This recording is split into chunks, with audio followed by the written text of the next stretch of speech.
Bismillahirrahmanirrahim. Assalamualaikum warahmatullahi wabarakatuh.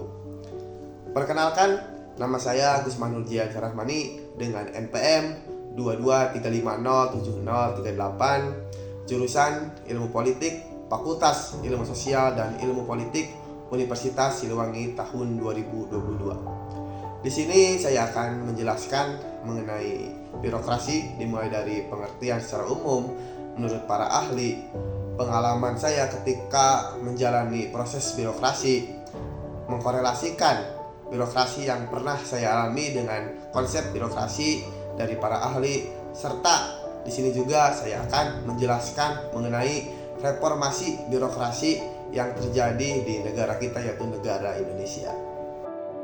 Pertama, saya akan menjelaskan definisi dari birokrasi. Birokrasi berasal dari dua kata, yaitu biro dan juga kretein.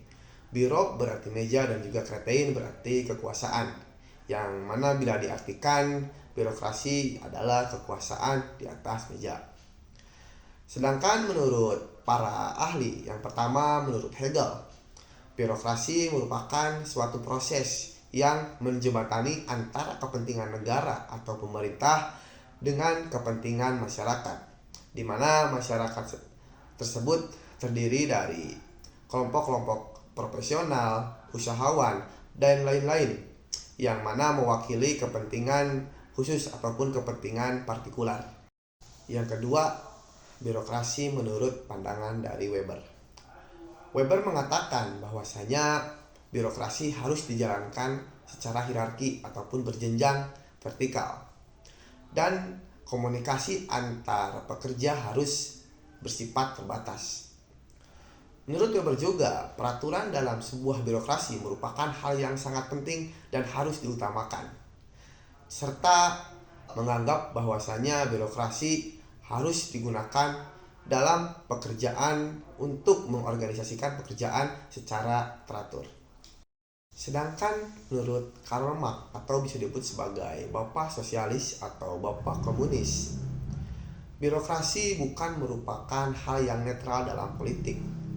Menurutnya, birokrasi adalah sesuatu yang dimanfaatkan oleh pemimpin untuk berkuasa. Atas hal tersebut, Karl Marx menginginkan masyarakat komunis menghilangkan birokrasi dalam konsep negaranya. Dari beberapa pengertian yang sudah saya jelaskan, dalam intinya birokrasi banyak menjelaskan mengenai peraturan prosedural yang harus dijalankan manusia ataupun organisasi kelompok dalam bernegara. Selanjutnya, saya akan berbagi pengalaman terkait birokrasi yang pernah saya alami dalam kehidupan saya. Di sini saya akan berbagi pengalaman mengenai ketika saya terkena operasi ataupun razia yang dilaksanakan oleh polisi lalu lintas. Pada saat itu, ketika saya berkeliling kota Tasik, saya tiba-tiba diberhentikan oleh polisi lalu lintas, yang mana polisi lalu lintas tersebut sedang melakukan ataupun melaksanakan proses razia. Razia tersebut terdiri dari pengecekan kelengkapan alat berkendara serta pengecekan mengenai surat tanda nomor kendaraan dan juga SIM ataupun surat izin mengemudi. Ketika petugas ataupun polisi lalu lintas sedang melakukan pengecekan terhadap kelengkapan surat-surat saya, ternyata saya terbukti melanggar peraturan lalu lintas, utamanya dalam pasal 281 Undang-Undang Lalu Lintas dan Angkutan Jalan, di mana menurut pasal tersebut hukuman orang yang melanggar peraturan tersebut yaitu penjara maksimal 4 bulan atau denda maksimal 1 juta.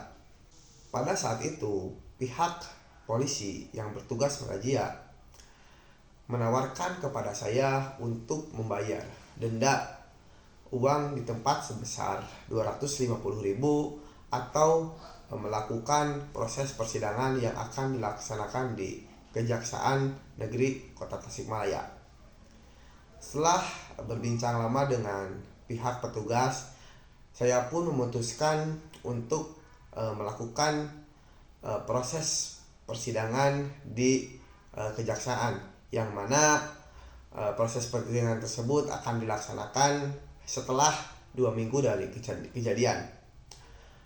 Saya pun menerima surat tilang sebagai bukti pelanggaran dan surat tanda nomor kendaraan ataupun STNK yang saya miliki diambil oleh pihak kepolisian, dan STNK tersebut bisa diambil ketika saya sudah menjalani proses persidangan serta membayar denda yang ditetapkan oleh pihak kejaksaan. Berselang 2 minggu dari kejadian ketika saya ditilang oleh pihak kepolisian, saya pun bergegas untuk pergi ke Kejaksaan Negeri Kota Tasikmalaya dengan maksud dan tujuan untuk melakukan proses persidangan atas pelanggaran lalu lintas yang saya lakukan.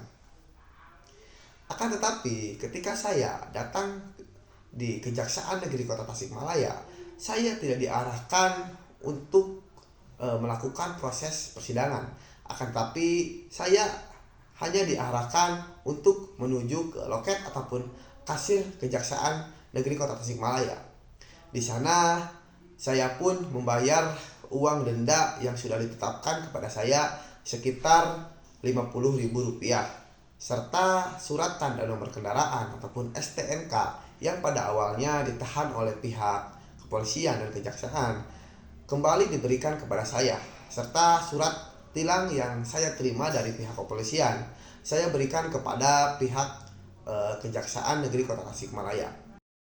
Dari pengalaman birokrasi yang saya alami, ini menandakan bahwasanya memang birokrasi sifatnya teratur, lamban, dan juga prosedurnya sangat lama. Seperti ketika saya ditilang, saya harus menunggu sekitar 2 minggu untuk melakukan proses persidangan dan juga membayar denda yang harus saya bayarkan atas pelanggaran yang saya lakukan. Dan dalam birokrasi tersebut ada 2 lembaga yang terkait, yaitu yang pertama Kepolisian Republik Indonesia yang pada saat itu yang bertugas yaitu Polisi Lalu Lintas, dan juga lembaga negara Kejaksaan Negeri Kota Tasikmalaya untuk melakukan proses persidangan dan pengadilan terhadap pelanggaran yang saya alami. Dari pengalaman yang telah saya tadi ceritakan juga, ini berhubungan ataupun mempunyai korelasi dengan konsep birokrasi menurut Weber, di mana Weber mengatakan bahwasanya birokrasi harus bersifat hierarki ataupun berjenjang.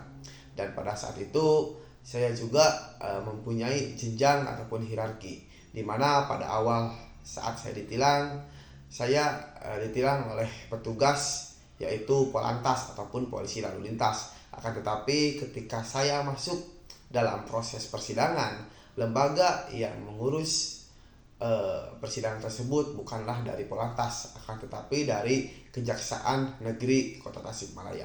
Serta Max Weber juga berkata bahwasanya dalam birokrasi, peraturan merupakan hal yang sangat penting, bahkan hal yang sangat diutamakan.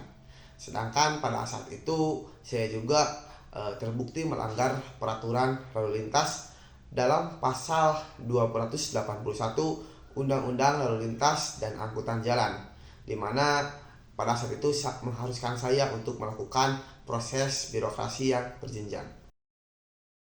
Setelah membahas mengenai teori birokrasi yang disampaikan oleh para ahli serta pengalaman birokrasi yang pernah saya alami, kini saya akan menjelaskan terkait reformasi birokrasi di Indonesia.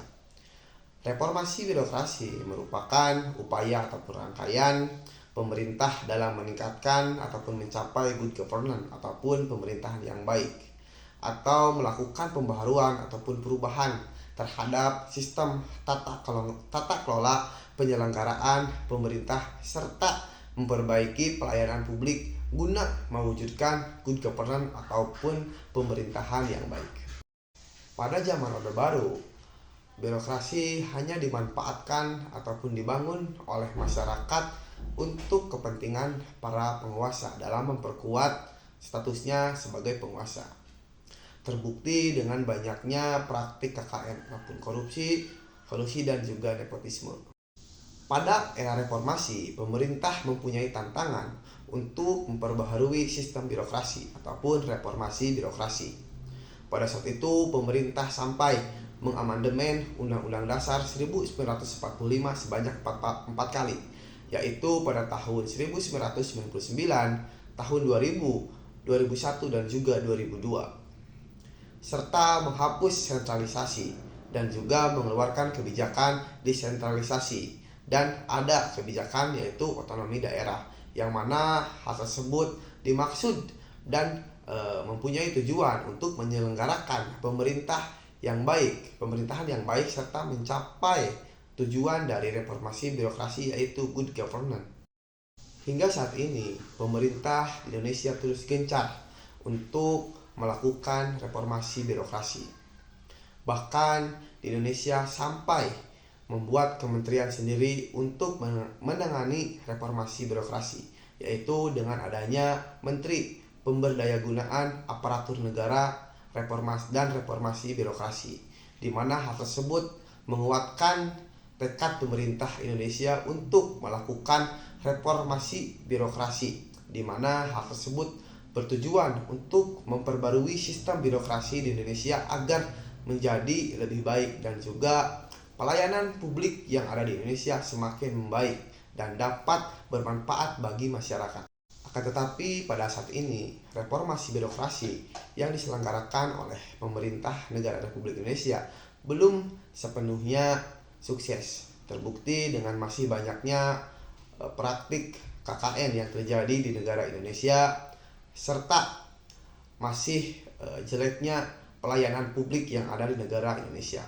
Hal tersebut harus terus membuat pemerintah Republik Indonesia mengupayakan untuk mensukseskan reformasi birokrasi, utamanya harus berlandaskan dengan Pancasila dalam hal keadilan dan juga kesejahteraan bagi seluruh rakyat Indonesia. Mungkin itu saja yang dapat saya sampaikan. Kurang lebihnya mohon maaf. Semoga apa yang saya sampaikan bisa bermanfaat bagi kita semua, serta reformasi birokrasi yang dilakukan oleh pemerintah negara Indonesia bisa sukses, sehingga membuat pemerintahan yang ada di negara Indonesia bisa menjadi lebih baik, sehingga mewujudkan good governance pemerintahan Indonesia. Terima kasih. Wassalamualaikum warahmatullahi wabarakatuh.